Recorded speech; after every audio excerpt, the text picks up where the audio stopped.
તો સામાયિક એ ચારિત્ર ધર્મનો પ્રારંભ છે. પુણ્યા શ્રાવકનું સામાયિક એટલે વખણાયું.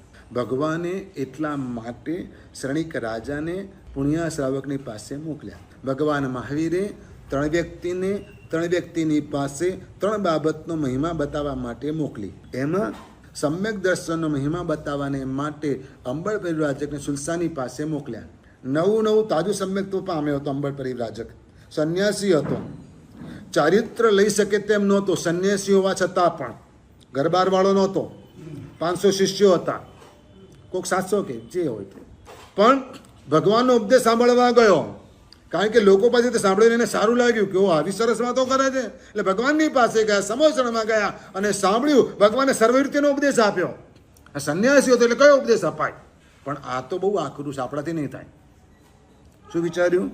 કે એને પોતાના ચેલાઓનો વિચાર કરવાનો હતો પાછો.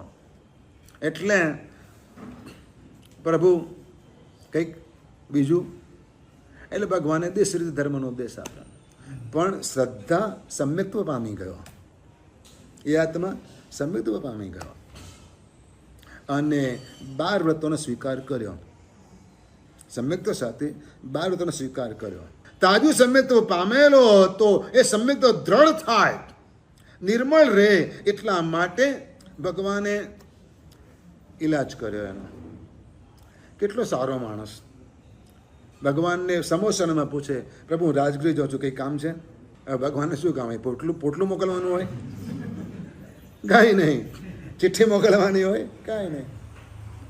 પણ એને ખબર હતી કે ભગવાનના ભક્તો રાજગૃહમાં ઘણા છે. રાજગીરીમાં નહીં હવે. એટલે તમે એવું કંઈ ઊંધું નથી સાંભળ્યું ને? હા તો ઠીક. હા, હોય તો કંઈ ખોટું નથી, એમાં શું છે? હા, એટલે ભગવાનને પૂછ્યું. એટલે પ્રભુએ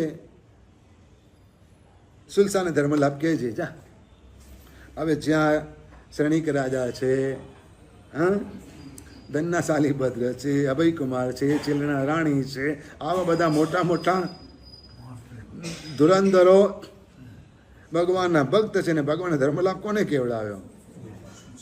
સુલસાને કેવડાવ્યો.